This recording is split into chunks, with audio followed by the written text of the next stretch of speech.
अपने पाठ को जानने से पहले हम थोड़ा सा मानव शरीर के विकास के बारे में अध्ययन कर लेते हैं।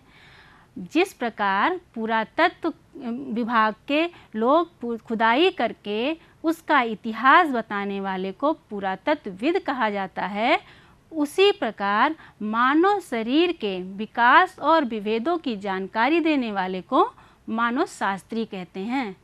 इन्हीं मानव शास्त्रियों ने हमें बताया है कि आज से लगभग 2 करोड़ वर्ष पूर्व का मानव बिल्कुल हमारे और आपके जैसा नहीं था। वो बिल्कुल चिंपैंजी जैसा दिखता था। चिंपैंजी के बारे में तो आप जानते ही होंगे, वही जो थोड़ा थोड़ा मनुष्य जैसा और ज़्यादा से ज़्यादा बंदर जैसा दिखता है। लेकिन ज्यों-ज्यों मानव शरीर के आवश्यकताएं बढ़ती गई, त्यों-त्यों मानव के शरीर में भी परिवर्तन होता गया, जैसे वो दोनों पैरों पर खड़ा होकर चलने लगा। उसी के साथ अंगूठे के कारण वस्तुओं को पकड़ने की क्षमता विकसित हो गई। इसी अंगूठे से तो आप अपनी वस्तुओं को पकड़ते हैं, उसमें भी अब वस्तुओं को पकड़ने की क्षमता विकसित होने लगी। उसके मस्तिष्क और के आकार और क्षमता में भी वृद्धि हो गई। धीरे धीरे यह मनुष्य लंबाई, चौड़ाई, गहराई और ऊंचाई देखने की क्षमता भी विकसित कर ली, और यानी कि इसके अंदर त्रिपार्श्वदर्शी क्षमता का विकास हो गया। बच्चों, ये मानव का जो शरीर विकास का क्रम है, इसे आप अपनी स्क्रीन पर देख ही रहे हैं। आप इस चित्र के माध्यम से भी समझ सकते हैं। आप देखिए कि पहला मानव आपको किस तरह दिख रहा है? चिंपैंजी जैसा दिख रहा है ना?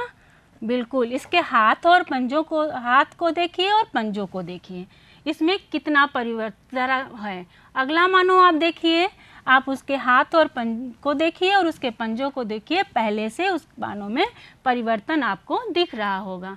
इसी तरह तीसरा मानव सीधा हो गया है। ये मानव सीधा दिख रहा है, आपको दिख रहा है ना? बिल्कुल। इसके पंजे भी अच्छे से दिख रहे हैं और हाथ की हथेली में भी परिवर्तन दिख रहा है। चौथे मानव को देखिए, वो हमारी तरह बिल्कुल सीधा दिख रहा है और उसके पैर भी हम लोगों जैसे दिख रहे हैं। पांचवें मानव को आप देख सकते हैं, वह अपने हाथ में कुछ भाले जैसी आकृति पकड़े हैं, यानी कि उसके अंगूठे के द्वारा वो किसी चीज़ को पकड़ने की क्षमता इसमें विकसित हो गई है। और आखिरी मानव को आप देखिए, वो हमारी तरह ही बिल्कुल अच्छे से खड़ा है, अच्छे से पकड़े हुए है, दोनों हाथों में कुछ पकड़े हुए है। तो ये मानव के विकास का क्रम है। आप इसके मुखाकृतियों में भी परिवर्तन देख सकते हैं। पहला मानव बंदर जैसा, उसके मुख में थोड़ा सा अंतर, फिर पुनः उसके मुख में अंतर दिख रहा, फिर चौथा मानव कुछ कुछ हमारे जैसा दिखने लगा। इसके बाद का मानव देखिए, इसमें भी परिवर्तन दिखने लगा।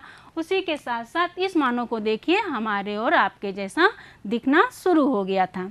बच्चों, इसी परिवर्तन के कारण ही मानव अपने आसपास के वातावरण से सामंजस्य स्थापित करने में सफल हुआ था, और अब वो अपने हाथ और मस्तिष्क का प्रयोग ज़्यादा करने लगा था।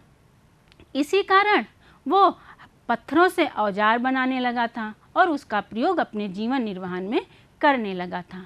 आपको पता है, इसी पत्थरों के औजार के कारण ही इनके जीवन के बारे में हमको पता चलता, वरना हमें इनके बारे में पता ही ना चलता।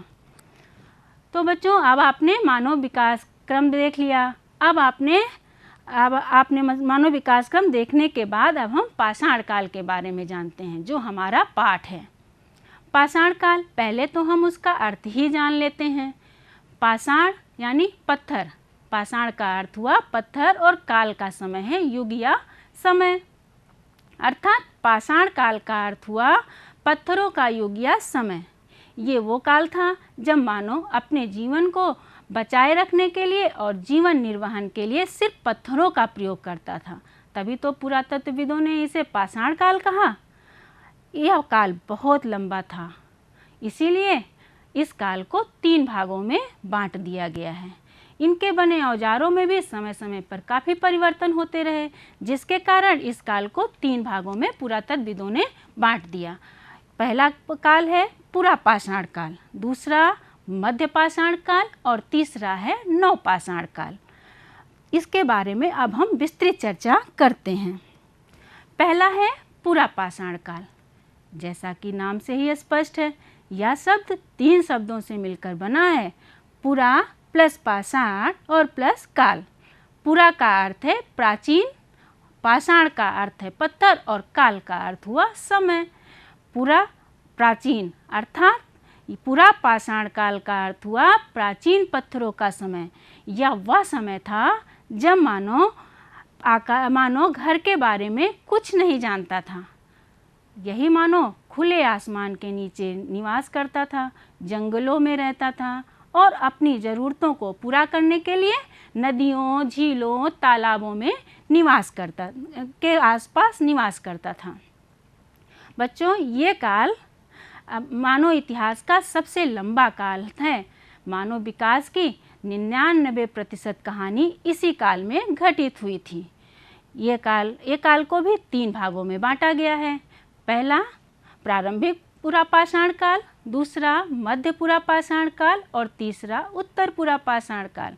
प्रारंभिक और मध्य पुरा पाषाण काल का जीवन बिल्कुल मिलता जुलता था, थोड़ा सा अंतर था, लेकिन उत्तर पुरा पाषाण काल तक आते आते मानव के जीवन में तमाम परिवर्तन हो गए। यह मानव शिकार करता था, पत्थरों के औजारों से शिकार कर लेता था और वह प्राप्त जानवरों के मांस को खा लेता था। यही इनका प्रमुख भोजन था। बच्चों, ये दाल चावल रोटी सब्जी नहीं खाते थे। क्यों जानते हैं? क्योंकि ये इसके बारे में जानते ही नहीं थे। ये केवल जानवरों का कच्चा मांस खाते थे और कभी कभी कंदमूल फल भी खा लेते थे। ये मानव आखेटक मानव कहलाए। क्यों? क्योंकि ये आखेट करते थे। आखेट का अर्थ होता है शिकार और आखेटक का अर्थ है शिकारी, यानी आखेट से ही अपना जीवन निर्वहन करते थे, इसलिए इस काल को आखेटक काल कहा गया। यह मानव अपने उत्तर पुरा पाषाण काल तक यानी कि अपने आखिरी समय तक आते आते गुफाओं और कंदराओं में भी रहने लगा था। गुफाओं को सजाने के लिए ये दीवारों पर उस चित्र बनाते थे। चित्रों में भी ये शिकार के चित्र बनाते थे, जैसा कि आपको अपने चित्र में दिख रहा है। एक शिकारी शिकार कर रहा है, यही चित्र इनको बनाना आता था। इसके अलावा इनको और चित्र बनाने नहीं आते थे। यही चित्र हर जगह मिले हैं। ये शिकार पे ही जीवन यापन करते थे, इसलिए ही इन्हें शिकार का चित्र बनाने आता था। इसके साथ ही साथ यह मानो हड्डियों के औजार भी बनाने लगा था। हड्डियों का औजार जानवरों की हड्डियों से बनाते थे तथा साथ ही साथ यह मानो अब चित्रकारी में भी पारंगत हो गया था और मिलजुल कर रहने लगा था। इस मानव का जीवन शिकार पर निर्भर था। तो हम यह भी जान लें कि ये शिकार करते कैसे थे। इस युग का मानव झुंड में शिकार करता था, जिसका साक्ष्य हमें हमारी इन गुफाओं पे जो चित्रकारी मिली है उसी से प्राप्त होता है। मिर्ज़ापुर की गुफाओं में जो हमें चित्रकारी मिली हुई है उससे यह पता चलता है कि ये मिलजुल कर रहते थे और मिलजुल कर शिकार करते थे, साथ ही प्राप्त मांस को मिल बांट कर खाते थे। बच्चों, ये जान गए थे कि अगर हम एक साथ मिलजुल कर नहीं रहेंगे तो जीवन जीना मुश्किल हो जाएगा। इसीलिए इनमें सहयोग की भावना का विकास हो गया था। आज भी हम और आप तो मिलजुल कर ही रहते हैं, अपने परिवार के साथ, अपने मित्रों के साथ। यदि हम उनके साथ मिलजुल कर नहीं रहेंगे तो आप जानते ही हैं कितनी समस्याओं का सामना करना पड़ेगा। एक दूसरे का सहयोग करना ही हमारे लिए ज़रूरी होता है और यह भावना विकसित हो गई थी इसी काल से ही। इस काल के पत्थर के औजार बड़े बेडौल और भद्दी आकृति के थे। चित्र देखकर आपको स्पष्ट ही हो रहा होगा कि इनके औजार बिल्कुल पत्थर जैसे दिख रहे हैं ना। औजार जैसे तो दिख ही नहीं रहे हैं, बिल्कुल बस थोड़ा थोड़ा सा नुकीले दिख रहे हैं। लेकिन क्या करें, इनको यही तो बनाने आता था। ये बड़े बड़े मोटे मोटे पत्थरों को इकट्ठा कर लेते थे और थोड़ा बहुत घिस के औजार बना लेते थे। इसीलिए तो इस औजार को भद्दी आकृति वाला औजार कहा गया है। बच्चों, इस काल के उत्तर पाषाण काल तक यानी कि इसके आखिरी तक मानव को एक बड़ी उपलब्धि प्राप्त हो गई थी। जानते हैं क्या? बिल्कुल, वो आग की खोज कर लिया था, यानी आग के बारे में ये जान गया था। अनुमान लगाया जाता है कि पत्थर से पत्थर को टकराए होंगे, यानी औजार बनाने के लिए एक पत्थर से दूसरे पत्थर पर चोट पहुंचाए होंगे।